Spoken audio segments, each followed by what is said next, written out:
boys drop out of high school, they're only before COVID, more than 20% of boys who had dropped out of high school were unemployed in their early 20s at any given point in their early 20s. And so usually boys who are unemployed, their testosterone gets channeled very destructively rather than constructively. And the boys become, feel a lot of a lack of purpose and a lack of structure, and they become very rudderless. And those are the boys that are much more likely to be destructive and not desired by girls. Girls don't marry boys in unemployment lines or boys who are living in their parents' cellars. And so this is why that boy crisis is also very very important for our daughters. I have 2 daughters, and John Gray, the co-author of the Boy Crisis, has 3 daughters, and we want our daughters to have sons who are worthy of their love. And this is why it should never be a movement where we're talking about the future is female, because the future is not female in a way that most females want. If the future is not also males, even if you're a lesbian female, you still want men at work to be able to be constructive, productive, have a high level of emotional intelligence, and so on. And so that's just the education area. In the mental health area, just one example, at the age of 9, boys and girls rarely commit suicide, but when they do, they commit them at an equal rate. But between the ages of 10 and 14, boys commit suicide twice as often as girls do. Between the ages of 15 and 19, 4 times as often as girls do. Between the ages of 20 and 25, 5.2 or 3%, 5.2 5.2 times as likely to commit suicide. And and the biggest single predictor of suicide or mental health problems in general is dad deprivation. I'll get into the importance of dad deprivation in a moment. But to get back to the problems in terms of physical health, boys are far more likely to be obese. Back to the mental health area, they're more likely to be depressed and then take drugs as a result of the depression, become addicted to video games, to become addicted to porn, become addicted to opioids, and deaths from opioids are much more frequent, more than twice as frequent with boys than they are girls. And so we have this whole series of problems, and this is not just in the United States. In England, they did a study showing that the male IQ no less, has dropped 15%, whereas generally in the last generation, whereas historically speaking, IQs have always gone up with each generation. Male life expectancy has gone down 3 years in a row, even though life expectancy, as in every other demographic, has gone up each year, or at least remained the same each year. And so there's just dozens and dozens of problems that are happening, not just in the United States, but I'm afraid all over the developed world, not the undeveloped world. That's a different issue. But the developed world has had these problems of the boy crisis in all 56 of the largest developed nations. Wow. Yeah, that is amazing. When you talk about education, so obviously there is a boy crisis, and you've given probably just a snippet of all the things that point to it. I think it was Prager University about 5 or 10 years ago that did a study that showed that our education system is almost designed more for women and girls than it is for boys. Have you found that to be true? Absolutely. And a person also who has done good work on this issue is Michael Gurian, and also Leonard Sachs in Boys Adrift. And all 3 of us have found that and I used to teach, and when I was going to undergraduate school, I taught and did student teaching, and I have a propensity, as you probably know, like I used to do men's beauty contests and role reversal dates. So I was teaching political science, and I would have Republicans, we would mimic a convention, a political convention, and we'd have Republicans in one convention and Democrats in the other. And then we'd have them argue, do their studies and argue points of view. And then I would surprise them and have them all reverse roles. And then that led to my doing role reversal dates and men's beauty contests to get men and women to walk a mile in each other's moccasins. And so that was, this getting people involved and understanding each other in that way was very crucial to me. I'm realizing I forgot your original question because I got off on something else there. Repeat your question again, Michael. So the original question is how did we get, it's clear we do have a boy crisis. Your book outlines, the hundreds of evidentiary points, but how did we even get here to begin with? We got here in a very interesting and complex way. Throughout all of history, every generation had its war. And with each war, we realized that we needed people to be willing to die in that war. And so we trained men. We said to men, look at Uncle Joe. He was in the Marines and he died in the Marines, and he's really honored by our family. And so boys received social bribes to be disposable, which is why in the Myth of Male Power, the subtitle of that book is Why Men Are the Disposable Sex. And our role as men was not to be privileged, not to be entitled, not to have power, but to be disposable, to be willing, so that the entire society, in order to not have to worry about being under Nazi rule, could depend on bribing men to say, you will be loved, approved of, you will be called a hero, you will be honored, or your family will honor you, women will love you if you're an officer and a gentleman rather than a private and a pacifist. And so if you take those risks and be willing to die, you will be loved more, honored more. Your parents don't want you to die, but they want you to be able to be part of defending the country. And so, but if you didn't go to war, it would be fine if you also, were the sole breadwinner. So historically speaking, men had to be willing to be disposable in war or disposable at work. When I say disposable at work, what I mean is that historically speaking, men are they're often in hazardous professions. So 93% of the people who die in hazardous professions are male. Or alternatively, they learn to work very hard, long hours to get to the top of some ladder that they're told will be, that they receive the social bribe to say, this is power. So millennials in Japan are beginning to recognize this. They have something called Karoshi in Japan. Karoshi is a Japanese word that means death from overwork or death at the desk. And the millennials in Japan have a game called Karoshi, and each person gets a Karoshi figure, and you try to win the game by getting to the top of the corporate ladder or getting to the top of some other ladder and being the first person to get to the top of the ladder. And the first person to get to the top of the ladder is the winner. So he commits suicide. And he doesn't commit suicide in real life. He commits it in the game. And the purpose of the game is to help people understand, and because Japanese millennials are understanding that this game that my father learned to play, that's called power, is really feeling obligated to earn money that someone else spends while you die sooner. This is a game that basically kills you. So rather than working 60, 70, 80 hours a week, oftentimes in places like Japan and Tokyo, when I was over there with one of my books, I saw, men would be, most of the men would stay, the top level men would stay in the city from, Monday through Thursday or from Tuesday to Thursday and only see their families on the weekends. And they didn't, they were just isolated from the families.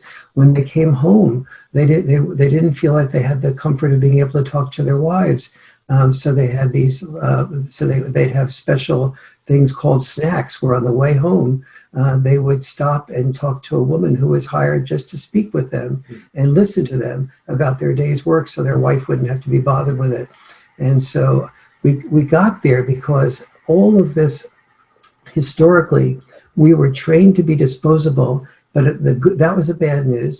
And the good news was that it gave us purpose. The bad news, and what's happened recently, or the last 50 years or so, is that we need fewer soldiers in war, or so men are needed less to die. That's good news for obvious reasons. It's also bad news because men lost their purpose. The second thing that happened is that women were sharing the breadwinner burdens and responsibilities. So being a sole breadwinner was no longer so clear as an identifier for being a male. And then a third huge factor happened. All of these 56 largest developed nations, especially the United States and the most developed nations like the US, England, Australia, et cetera, they had enough mastery of survival in the middle and upper middle class that the society could give permission for there to be divorces. And divorces led to the lack of father involvement.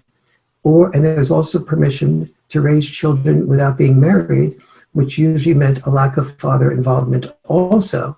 And so what I discovered when I did the research for the boy crisis, that it was in these two demographics, boys without father involvement, as a result of the society giving permission for these children to not have fathers, that these were the boys that were the ISIS recruits, that were the criminals. Your jail is filled with 93, jails are filled with 90%, prisons are filled with 93% males.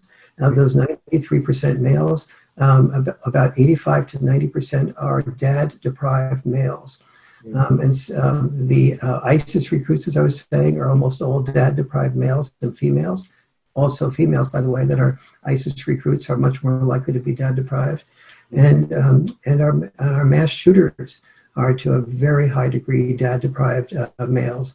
100% of the mass shooters since the 21st century who have killed 10 or more people have been dad-deprived boys.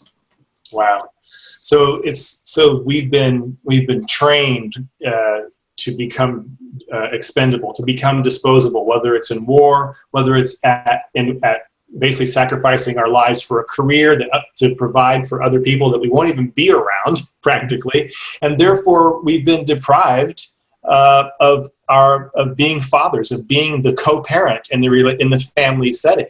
Well, and I wanted to ask you too, Mr. Farrell, thank you for being here. I'm T. Greg Squires. I'm the program chair for Boys to Men USA. And one of the things that we are, speaking what you're talking about military, one of the things that I think can be appealing for young men is that there is a rite of passage that is involved with that culture of the military, of going through basic. I had a conversation with a gentleman the other day. I was talking to him about the summit, and he told me, he said, yeah, I wanted to do that more than anything. I wanted to go fight in the war, and I wanted to, to prove himself and all of that stuff. So I'm wondering if you can speak, because we at Boys to Men found that having a group of men witness boys is having an impact. Witnessing them on their journey is, and many of these boys are fatherless, but just simply the men of the tribe, the uncles, the elders showing up and witnessing to those boys on that ride of becoming a man has done a lot of work in healing some of these rifts of pointlessness and despair and all of the things that you mentioned. Can you speak to that at all, of the rites of passage? Absolutely. Rites of passage are very helpful. And historically speaking, in a way, men did have rites of passage. And so, for example, the more warrior-oriented the society, the more the society felt it needed to defend itself, the more likely it was to wait till the age of 13 or 14 for a boy to be circumcised. And then the boy would be brought out in the middle of the village, and everybody would stand around, and he would become a man if, naked in front of the village, he was circumcised, cut on his penis, and he didn't wince. But if he winced, he was not a man. And so what we were preparing boys for historically is different types of rites of passage to be able to serve the way the society needed them to serve. Historically speaking, the father was involved with the child, and so there was really multiple rites of passage. The technical rite of passage was the type of ceremony or some version of it, like I was talking about. But the real rite of passage, the real development of maturity in a boy came from not any event, but came from a constant involvement, seeing, observing, and being honored and loved and being disciplined by his fathers. So we often say that mothers have unconditional approval. Well, we don't say the same thing about dads. We say mothers have unconditional love. We often don't say that dads have unconditional love, but in fact, both moms and dads have unconditional love, but dads tend to have more conditional approval. And that's one of their ways of loving. So one of the reasons why so many boys who are fatherless are not having all those moments in their life filled in with how to be honored, how to achieve, is because one of the big things that tends to be missing when their father is not around is postponed gratification, is boundary enforcement. I'll explain what I mean by that. So, for example, both the father and the mother care and love their children and would probably give their lives most of the time for their children. But a mom will oftentimes be focused on the nurturing and the protecting, and the dad might, for example, be more likely to roughhouse or be more likely to say, if you got 3 B's and an A, but you need to move those 3 B's up, and if you don't, there won't be any dessert or whatever. And mom will say, that's awfully mean. He got 3 B's and an A. That was good. But the big difference is in the difference between moms and dads. One of the biggest differences is the difference in boundary enforcement. So, for example, most people get boundary setting and boundary enforcement mixed up. So moms and dads are both good at setting boundaries. They say things like, you can't have your ice cream until you finish your peas. Children are extremely good at challenging those boundaries, trying to have as few peas as possible before they get their ice cream.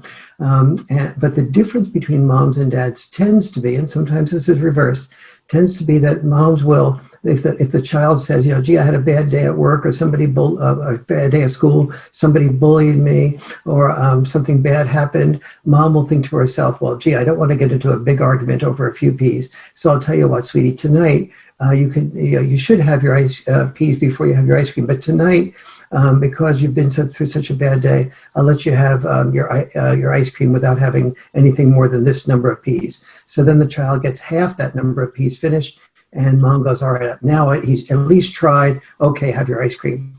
The child does the same thing with the dad, and dad is much more likely to say, excuse me, we have a deal here. The deal here is you can't have your ice cream until you finish your peas. That's not negotiable. You agree to it, and I agree to it. Oh, daddy, you're so mean. And mom and dad will ultimately usually say, if you can't have if you're going to cry and complain like that, there'll be no ice cream tomorrow night either.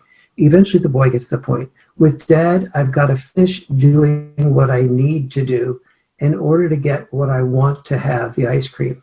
And so what the child is learning there is postponed gratification.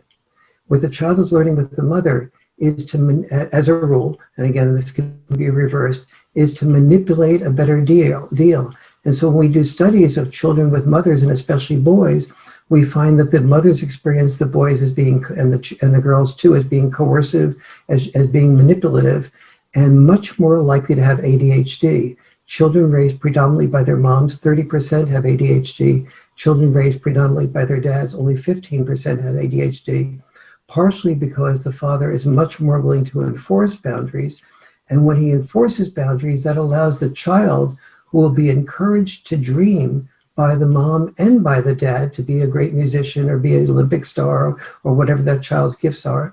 But when the child, without discipline, without postponed gratification, goes to try to become that actor, that basketball player, or that scholar, without the discipline, the child fails at achieving the dream that the mother and father have nurtured. And so one of the functions of fathers in the family is to provide that boundary enforcement, to say, no, bedtime was 9 o'clock. You didn't get your homework done. I'm sorry. That's going to be on you. Bedtime is 9 o'clock. And not being able to manipulate the dad into, well, you don't want me to go to school without doing my homework, do you? And mom will go, no, I don't. Much more likely to go, no, I don't. Therefore, and then the child will learn, well, I can always manipulate a better bedtime. And so the concrete data shows that children who are growing up with under dad supervision they have later bedtimes that are set than when they're with moms, but they actually get to bed earlier because of what dad requires, and what dad requires the child to not have what she or he wants to have unless they do what they need to do first. And so these types of involvements also create things that are just very counterintuitive. When dads roughhouse with children, they will often stop the roughhousing when they see one child is hurting the other. And so from that roughhousing, the kids learn that they have to think of their sisters and brothers' needs, otherwise they'll lose what they want to have, the roughhousing, if they don't think of somebody else besides themselves. And so studies with children that roughhouse with dads find the children to be both more empathetic, have greater social skills, and obviously children who are more empathetic and have greater social skills get along with their peers a lot better. They're much more likely to be constructive rather than destructive. They're likely to not withdraw into drugs or video games or alcohol. They're much more likely to be successful, and therefore successful with women if they're men, they're boys. And so all of these things come from father involvement that virtually nobody knows about. And so, one of the reasons I put so much emphasis in the Boy Crisis book on the differences between dad's parenting style and mom's parenting style is because mom's parenting style, moms oftentimes think that dad's parenting style is irresponsible, like roughhousing or dangerous. And without understanding all the dynamics that go into roughhousing. And moms aren't to blame because moms can't hear what dads don't say. And dads aren't to blame because, when I did studies of parenting magazines, these different styles of dad styles and what the benefits were to the children, they also were not included. So dads don't understand these things. And, so that was one of the inspirations, for writing the Boy Crisis book. Wow, thank you for that. That's such a detailed response to how we got here in the first place, and the perpetuation of dads being excluded in the co-parenting roles. So where are we now with the state of our boys mentally? What's the average teenage boy's mental crisis right now? Without the boys who are fatherless, have enormous problems because they don't have that they don't have that boundary enforcement, therefore they don't have the postponed gratification. And so the boy crisis really is a crisis of fatherlessness. When I submitted the original proposal to my publisher, I had 10 causes of the boy crisis. And then I started seeing, well, for example, boys that grow up in feminized homes with only, say, the mom in the home, and then they go to schools and there's no male teachers, they're very vulnerable to being drafted by a gang or drafted, or a drug dealer, to get some sense of family, to get some sense of purpose, to get some sense of belonging, and so on. And Hitler Youth, Hitler's youth organization used to look for boys without dads because they were so vulnerable and so in need of a dad. And so there was an enormous propensity on the part of boys without dads to feel really this lack of purpose. And again, I got off on that track, and the original. I was talking about the mental state. So it sounds like they lack a deep sense of belonging. It sounds like they are. I think Daryl Moment in the chat wrote how the boys he's working with are lacking a sense of purpose and looking for what's their role in life in this modern life. And the reason for the lack of the sense of purpose is, remember, the two senses of purpose we had historically, to be sole breadwinners and to be soldiers, that was replaced when those have disappeared. And so then there becomes a purpose void. And that's all boys today experience an overall potential purpose void. But the good news of the purpose void is boys are no longer put into a purpose straitjacket. You must be a soldier. You must be a sole breadwinner. That's the good news. The bad news is they need to discover, the bad and good news is they have an opportunity to discover their purpose, But discovering your purpose, like seeing that you really have a gift in, my gift was had good legs and I was a strong runner in football, kicker. And so those, and my other gift was in math. And so my father, was an accountant, and he's helped me see that I had a gift in math. And so, but it wasn't good enough that I just had that gift. I was required to have to do well in math and to put my time in in order to manifest that. And so, and those were, and so when boys have only moms, they tend to have their purpose very much nurtured and identified and protected, but they oftentimes don't have that boundary enforcement to get the postponed gratification that's necessary to achieve that purpose. So here we have boys generationally who have an opportunity to have any purpose that is part of their unique self. Mom and dad are both usually very good at helping their children discover their unique self. That's a privilege we have for today's boys that historically boys have never had. That's a great gift.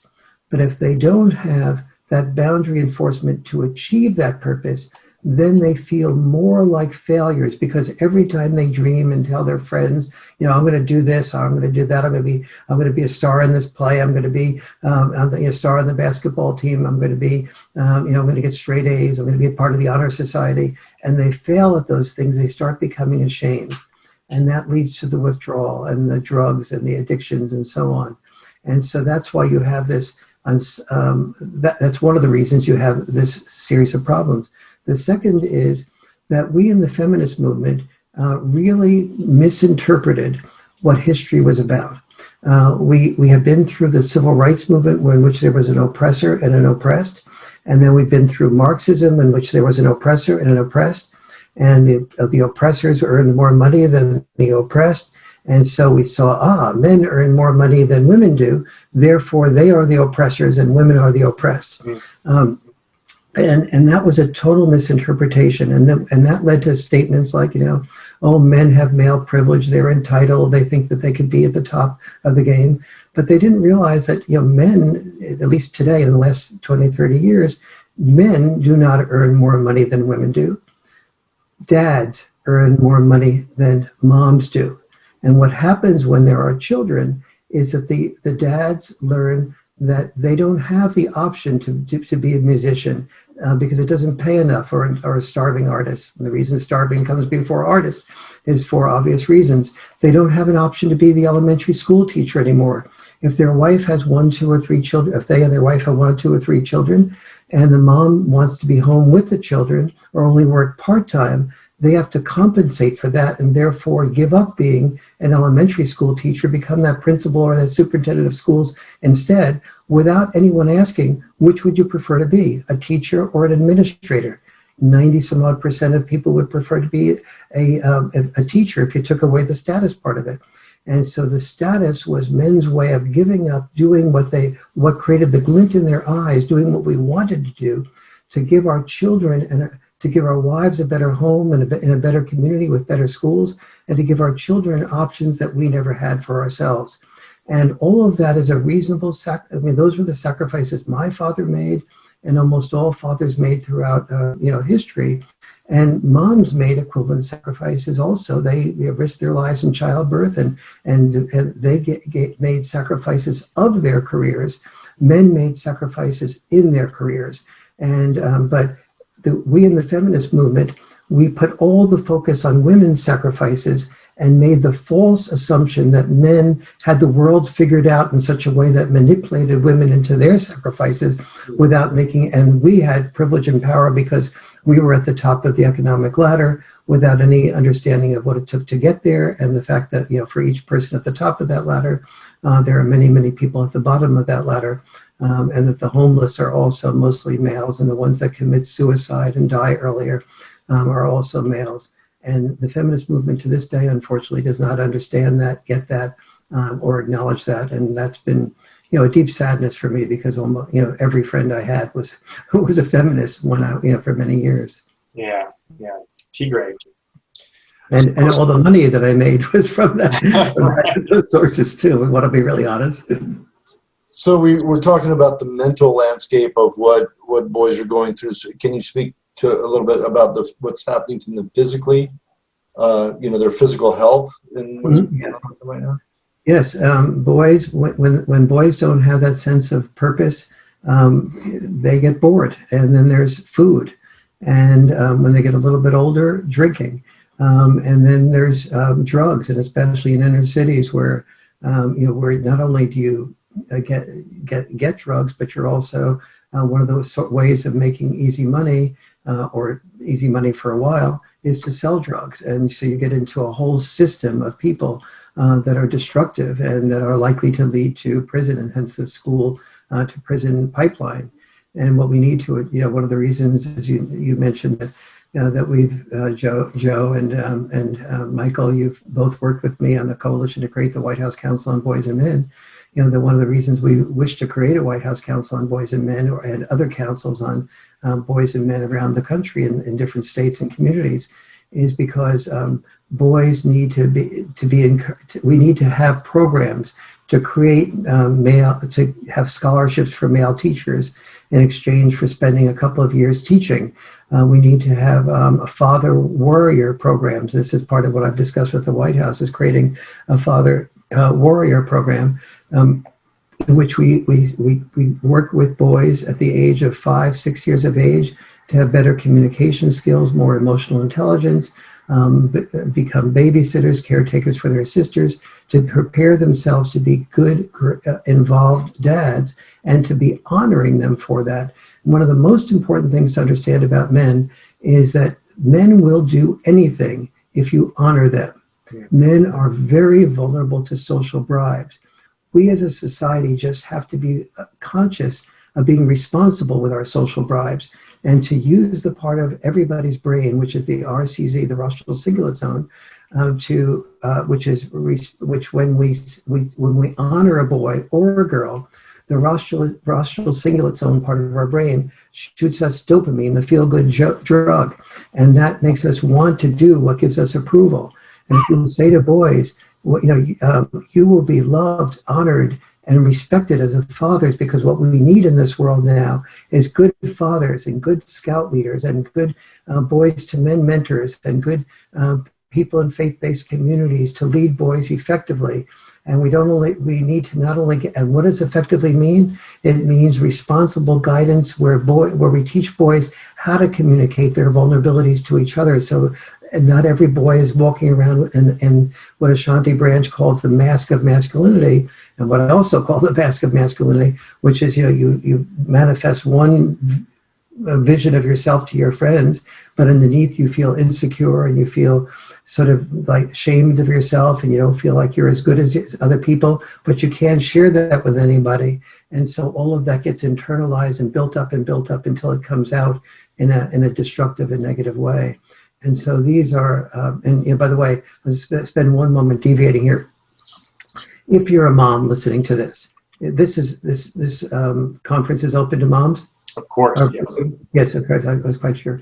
And if you're a mom listening to this and you're a single mom, I really want to not go further without making sure that I give you some sense of what can be done constructively. We have really hard data that I talk about in the Boy Crisis book on what the value of Cub Scouts is to boys' character development. And I don't know of a single mom that doesn't care about developing boys' character really constructively and well. So get involved, study why that's the case. Boy Scouts, aside from all the controversy that they're in, nevertheless has constructed merit badges in ways that boys can achieve that are very honorable and constructive. So don't avoid the Boy Scouts.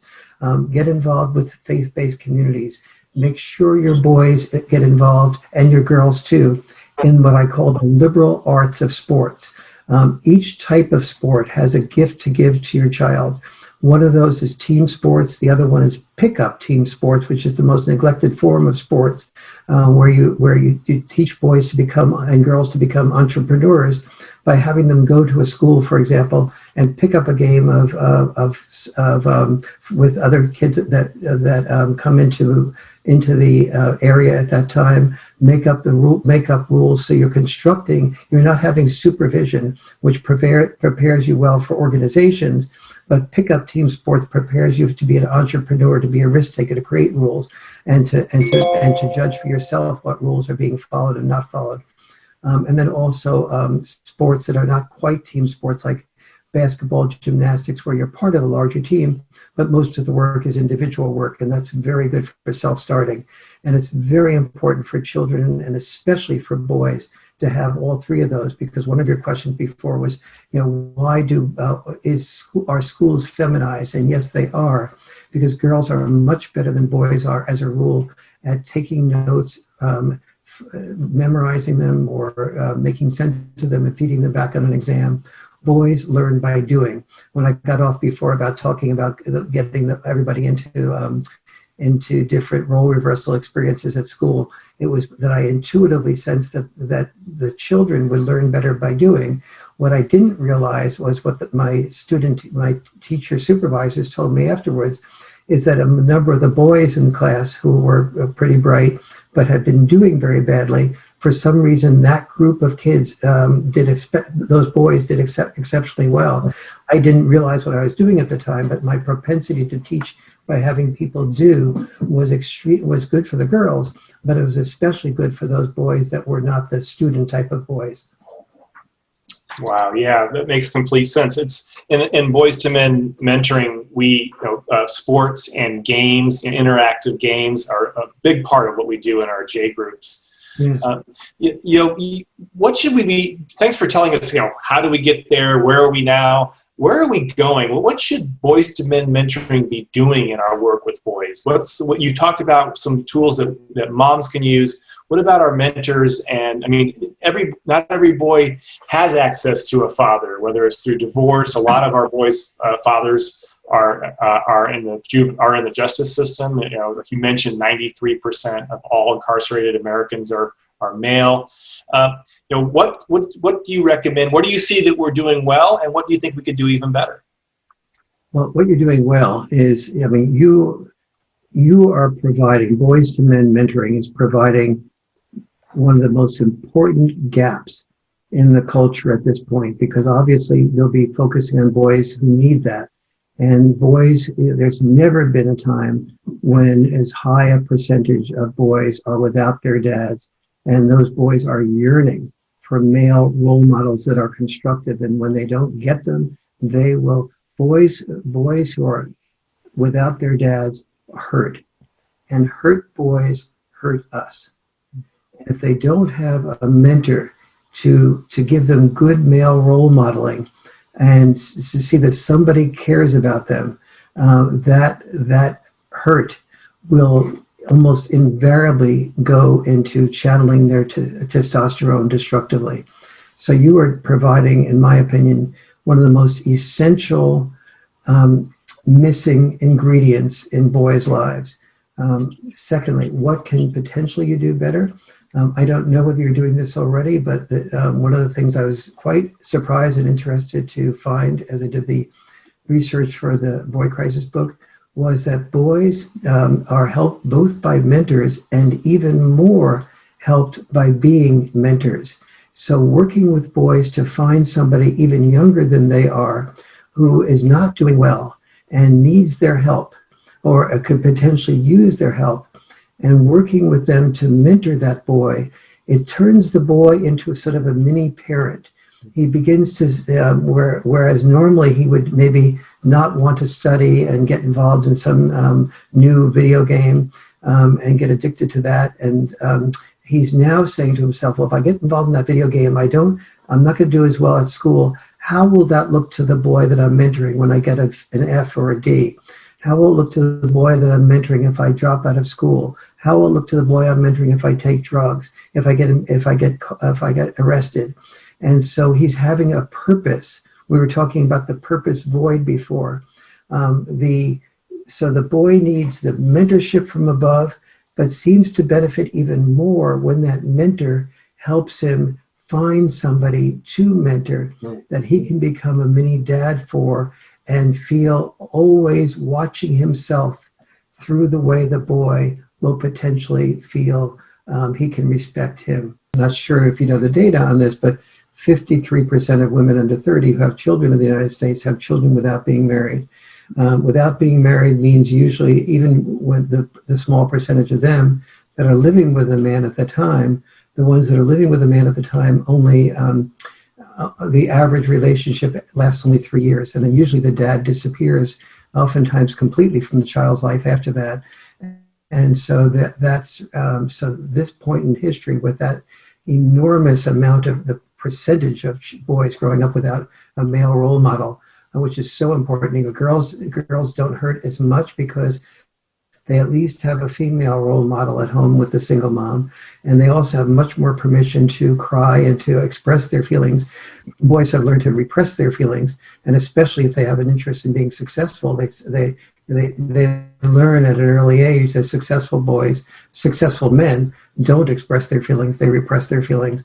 And so when you don't have a male role model and you don't have any social permission to express what's going on inside of you, what's churning, it soon becomes a volcano that can explode and hurt the very boy that is hurting so much. You know, we talk a great deal about haters in this, you know, the world, like, you know, some of the men's rights community is considered haters, but I'd like us to always sort of see that the hater, and you sort of indicated a minute ago, you know, the ones that are the interrupters you were talking about. It's so often the people who are destructive, who are the haters, who are actually ones who are hurting the most. Mm-hmm. And we have to understand that anger is vulnerability's mask. And whenever we see that anger, just look for the vulnerability. And, you know, it won't take but a little bit of effort and a little bit of listening, and a little bit of listening without contradicting and arguing, that will allow that boy to begin to express the vulnerability that created that anger. And once heard and understood and empathized with, he becomes open to a type of guidance that he might not have been open to before.